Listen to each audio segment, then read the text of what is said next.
It's been more than 50 years since a little bear from darkest Peru found himself homeless and alone on Paddington Station wearing a tag saying "Please look after this bear. Thank you," before being adopted by the Brown family. In that time Paddington Bear has acquired ursine national treasure status in the UK and is equally adored abroad. Michael Bond's 26 Paddington books have sold more than 35 million copies worldwide and have been translated into 40 languages.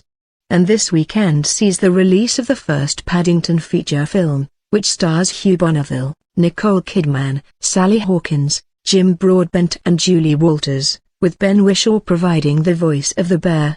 An accompanying Paddington trail around London features 50 small statues of the bear decorated by celebrities ranging from David Beckham and Benedict Cumberbatch to Boris Johnson. The statues will be auctioned for charity at the end of December. "Paddington's very real to me," says Bond, when we meet in the study of the London home in Little Venice he shares with his wife of 33 years, Sue. It's filled with mementos of the character for whom the 88-year-old author has spent more than half his life creating adventures. I think it's something bears have. So he comes around with me in spirit, and I think an awful lot of stories start because you see a sign or you hear some conversation and you think what if? Those what ifs have led not only to the books but also 56 episodes of the 1970s BBC animated films, a stage play, picture books, annuals, a strip cartoon, a cookery book, a guide to London and, of course, merchandising. Piles and piles of it, enough to fill dedicated Paddington and Friends shops and a concession at Selfridges. And Paddington toys are expected to be back on children's Christmas lists this year with the new film. Bond himself was baffled at some of the requests that came to him in the early days of Paddington Mania, toilet rolls with a picture of Paddington. That was an easy one to say no to. The first Paddington licensee, who produced the classic soft toys dressed in duffel coats, hats and little Dunlop wellies, was designer Shirley Clarkson, who made the very first Paddington Bear as a Christmas present for her young son, and future Top Gear presenter, Jeremy. It's an extraordinary level of success for a British children's book character who doesn't play Quidditch, one matched only perhaps by that other endearingly bumbling bear, Pooh. So to what does Bond attribute the great affection his creation inspires? Paddington is eternally optimistic and always comes back for more, no matter how many times his hopes are dashed, says Bond. For him, it's simply the joy of a little bear who is an outsider getting into scrapes and mishaps, always with the best of intentions, and coming out on top every time. Add that timeless appeal to adventures that are contemporary. The last book, Paddington Races Ahead, was pegged to the 2012 London Olympics, and Bond makes the point that although the character has stayed exactly the same, the world has changed and the stories move with the times.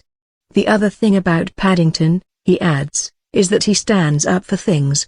He's not afraid of going straight to the top and giving them a hard stare. Studio Canal and the British Board of Film Classification narrowly missed feeling the full force of a hard stare after Paddington was awarded a PG certificate rather than the U that would be more usual for a children's film of this type, due to mild bad language and mild innuendo. Bond, who had yet to see the film when the rating was confirmed, was reportedly dismayed at the prospect of sex and swearing, declaring that he would be very upset and might not sleep well. Fortunately, a muffled bloody and the sight of Downton Abbey's Hugh Bonneville cross-dressing as a charlady was the extent of the depravity, and a relieved Bond declared the film a delight from start to finish. The film succeeds in capturing the humor and spirit of the original Paddington and also some of the pathos as he arrives in a cold, wet London in which hardly anyone wears a hat or says hello, and he yearns to find a home.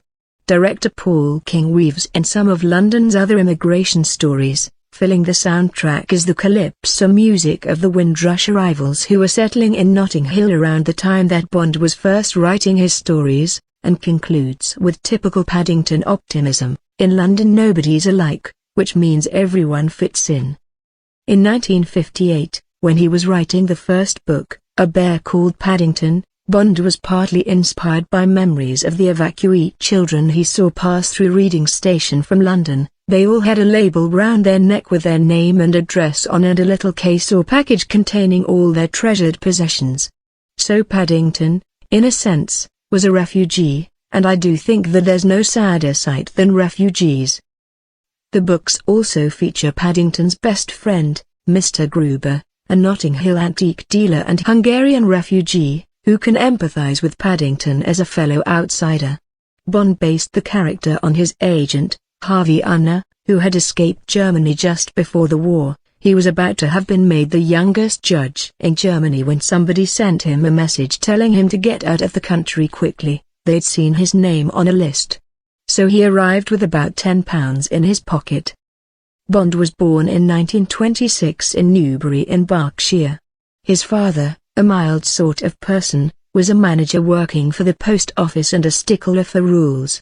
However, Bond sees something of him in Paddington. My father was a very polite man and he always wore a hat. We'd go on holiday to the Isle of Wight and he used to go in the sea with his trousers rolled up and keep his hat on in case he met someone he knew and would have something to raise. He would have been mortified if he hadn't. It was a happy childhood home. I think the most precious thing you can give a child is your time, Bond says. And I think the next most precious thing you can give a child is an interest in books. If you're brought up with books being part of the furniture, with a story being read to you when you go to bed at night, it's a very good start in life.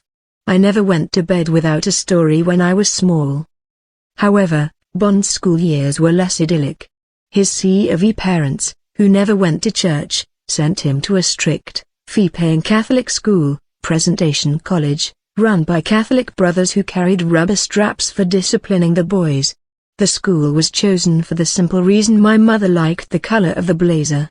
She didn't make many mistakes in life but that was one of them, says Bond. He describes being knocked about the head by one particularly vicious master and cycling a long route to school to avoid getting beaten up by boys from the local state school, who would lie in wait. As a result, although his parents would have liked him to go to university, Bond fled education at 14 and started work as a mailboy in a local lawyer's office, earning 10 shillings a week. But by the age of 15 he was working for the BBC. It had set up a small transmitter in Reading and took him on as a youth in training, based on his childhood interest in building amplifiers and radio sets. A couple of years later, having narrowly escaped death when 4 bombs were dropped from a German plane onto the station, blowing the bottom of the building away, he volunteered for the Air Force. His wartime experiences gave him the material and the confidence to write, along with a typewriter in the orderly room of his barracks in Egypt, and there he completed his first short story, which was accepted by the London Opinion. The magazine paid him 7 guineas and left him thinking that he wouldn't mind being a writer. Bond continued to write short stories for magazines after returning to the BBC at the end of the war. He went first to the monitoring service in Caversham Park, which was full of foreign nationals listening to foreign broadcasts, so there were an awful lot of interesting people. They all had a story to tell, and then became a cameraman, eventually working on Blue Peter. As the success of Paddington grew, Bond was forced to choose between his 2 careers and, in 1965, he gave up television to write full-time. He swiftly came up with the concept of The Herbs, a children's show featuring Parsley the lion and Dill the dog, and partnered with the animation company Filmfare to write the scripts for that series, which the BBC commissioned to replace Bill and Ben, followed by The Adventures of Parsley. He was working with stop-motion director, producer Ivor Wood, who had made The Magic Roundabout, and who was keen to try animating Paddington.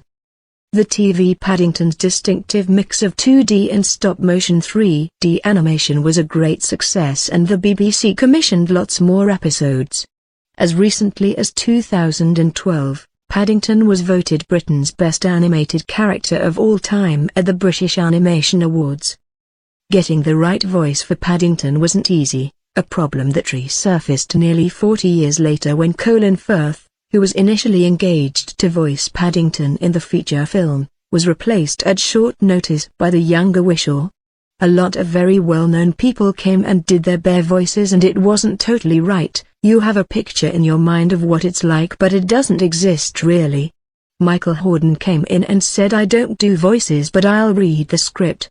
So he read the script and he did what turned out to be the Paddington voice. As I wrote the scripts I could hear his voice saying the dialogue. The series introduced a much wider audience to the character, helped hugely, says Bond, by the timing. It had the spot after Children's Hour and before the evening news. It was the best of both worlds as it had the children there already and then grown-ups coming in for the news and seeing it as well. Bond has written other books, other series even. Olga Polga is the guinea pig star of a number of chapter books and picture books, and also the real name of the Bond family guinea pig. I'm introduced to Olga number 6 as she scampers about in the Bond home. There is also a long-running detective comedy series featuring Monsieur Pamplemousse, a French restaurant inspector. Bond himself is a Francophile, spending a week each month writing in the flat he rents in Paris, but it is Paddington to whom he always returns. However, Paddington's arrival took Bond by surprise. It was 1958, the year that his daughter, Karen, who is now managing director of Paddington and Company, was born, but Bond didn't set out to write a children's book. Or even a book at all. The first book started life as a doodle really because I had a blank sheet of paper and a typewriter and you know that nobody else is going to put any words on unless you do. I was looking around the room and we had this small bear, which had been a kind of stocking filler for my first wife, and I wondered, idly, what it would be like if it was a real bear that landed on Paddington Station, and I typed the first words down. The idea caught my fancy. His publisher, Billy Collins, suggested Peggy Fortnum as an illustrator and she brought the bear to life on the page. Paddington went on to be drawn by Wood, who developed the cartoon version for the TV series, David McKee, of Elmer and Mr. Ben fame, and, most recently, R.W. Alley, who has been illustrating the Paddington books since the 1990s. Alley is based in the US. Bond says they have a nice relationship and he finds himself going out on missions with his camera to take pictures of particularly English objects that might need to appear in the background of the pictures, such as dust carts and sports grounds. This has led Bond into some Paddington-esque sticky situations of his own, with security guards and even the police. You can't really take pictures these days without people accusing you of all sorts of things, he says, rather bemused. Bond has no intention of retiring either himself or his bear. He has just published a new Paddington book, Love from Paddington, a collection of letters from the bear to his Aunt Lucy, and has completed 3 chapters of a new novel-length Paddington book. If you're a writer, people don't expect you to retire. I don't want to retire, and I'm very happy and very lucky that I'm working. I don't know what I'd do if I wasn't.